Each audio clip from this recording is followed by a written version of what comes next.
Unfortunate is the person who has never had the thrill of being penniless at one time or another. If you're here, if you're listening to this, you have the intelligence and the resources and likely the desire to change people's lives. If you do not go through your fair share of experiences and failures, you will not have the lessons. You won't have the skills to actually do what you're called and supposed to do. Everybody wants my calling, but they don't want my training. My lessons are a byproduct of my ability to lose well and then to come back and win. What if you could build a business in the modern world as big or as small as you want without having to compromise the things that were the most important to you in the very beginning? This is the Wealthy Consultant Talks podcast with Taylor Welch and Mike Walker, as they share with you today their learning lessons from stories in their experiences over the past 10 to 15 years and share with you right here, right now. Let's get into it.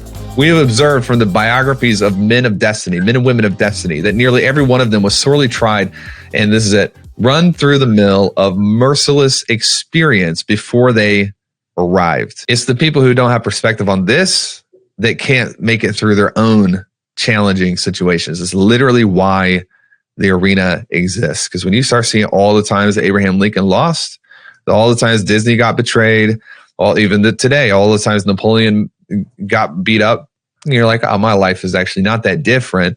I am following a pattern that is very similar to my heroes. I just have to continue operating the right way in the middle. So 6th turning point, he's done with the candy business. He's too much trauma. He's done with that. He starts teaching advertising and sales at his school, at a college. So he's got his own course. People pay him to come and they learn from him.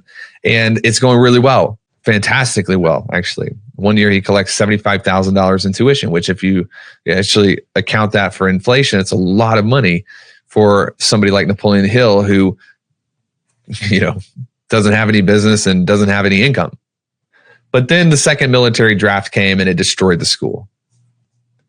Most of his enrolled students were drafted, and he went from making that $75,000 to nothing because he didn't have any money.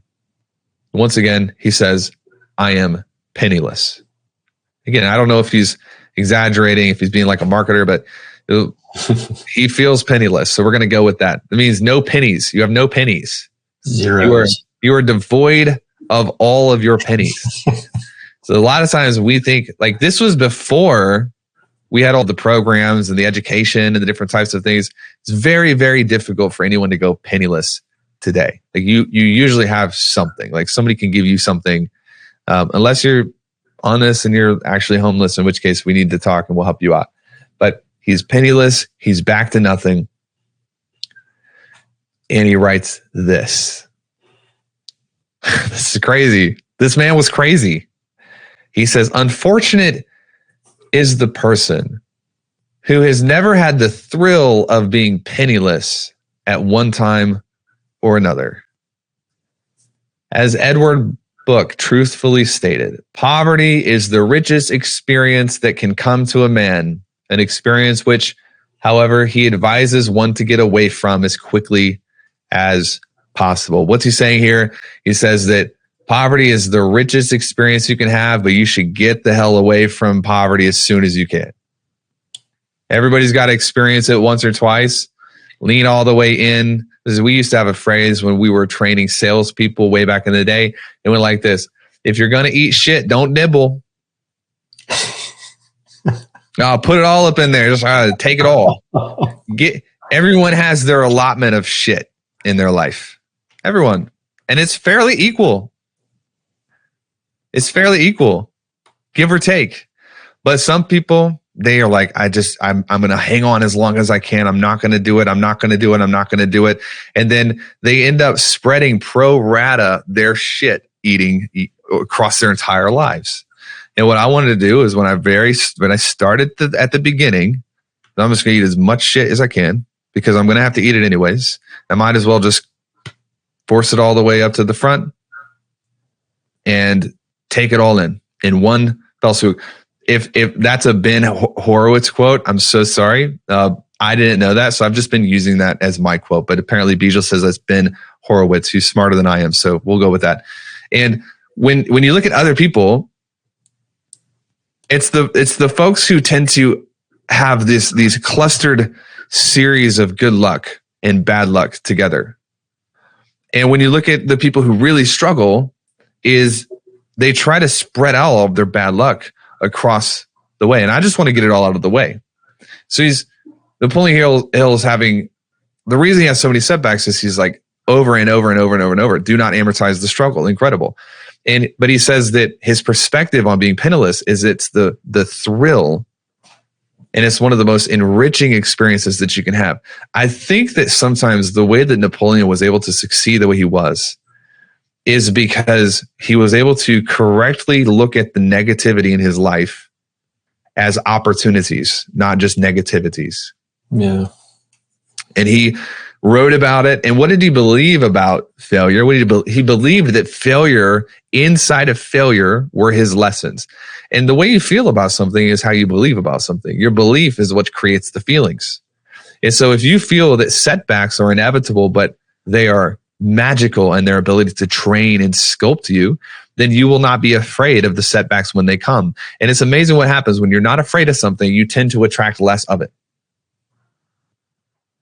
So another thing for you, that's as an aside.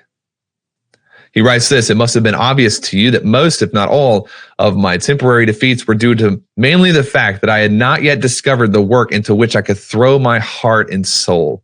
Finding the work for which one is best fitted and which one likes best is very much like finding the person whom one loves the most.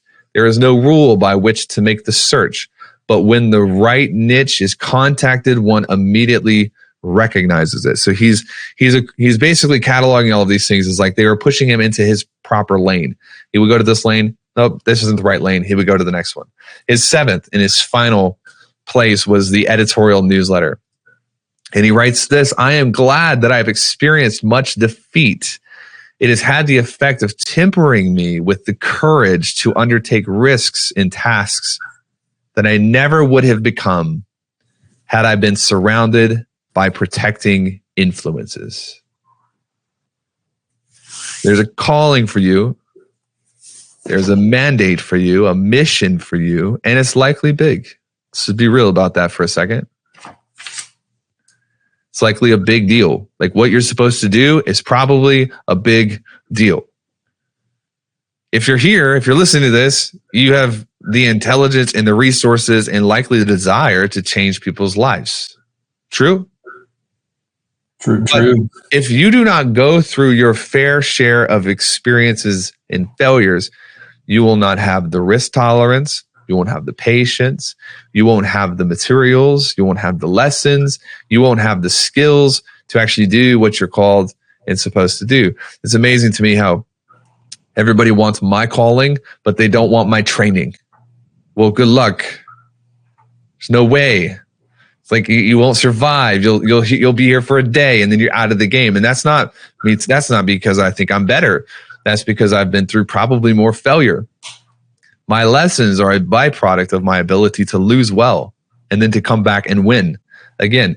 And so he's saying, I'm glad I've experienced this defeat because it had the effect of tempering me with the courage to undertake risks and tasks I never would have done if I was surrounded by protecting influences. He writes this, you should write this down at the very end. No one has a right to brand you as a failure except yourself. It's not what other people say about us. It's what we say about ourselves. And you can say something about yourselves without even opening your mouth because you're thinking it about yourself. There's an advisor to Cyrus, who is the king of Persia. And this advisor says, he wrote it down. He says, I'm reminded, O king, and take this lesson to heart, that there is a wheel on which the affairs of men revolve. And its mechanism is such that prevents any man from being always fortunate. There's a wheel on which the affairs of men revolve, and its mechanism is such that it prevents any man from being always fortunate. What is he saying to this king of Persia? He's saying, you're going to take your fair share of failure.